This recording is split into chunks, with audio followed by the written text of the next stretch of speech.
අපි දැන් මේ ඉන්නේ කඩු ගන්නාවේ. කඩු ගන්නාවේ ගොහාව යට.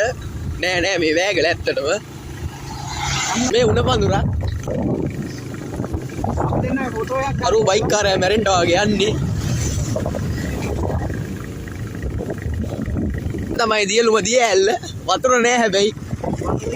වතුර හිඳිලා.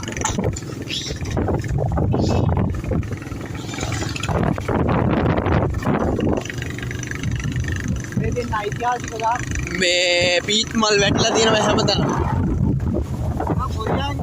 ඒවා කොරියාවෙන් ගිහලා හදපු අපි දෙන්න.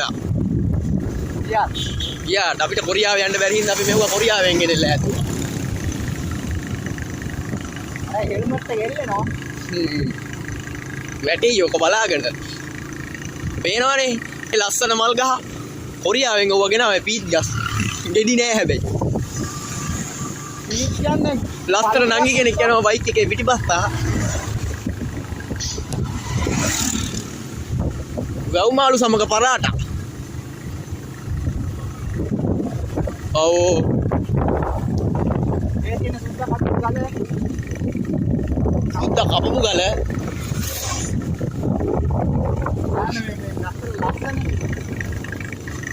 මේක කොහෙවත් නෑ ලංකාවේ විතරයි තියෙන්නේ.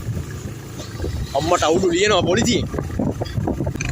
මෙතන වෙන දවස්වල නම් දන්සලක් තියෙනවා හැබැයි අද නෑ ඒක. අදෙල්ලේ රත් වුණා පොලිසියෙන් දැක්කට පස්සේ. බලන් වාහනේ කැපි. ඒ වැගලියාගේ වීල් එක නේද මේ? හා? උන්ගේ අයියාගේ බා. අද මෙතන දන්සල නෑ හිතන්නේ. මේස් නෙමෙයි උන්ගේ අයියා ආවෝ.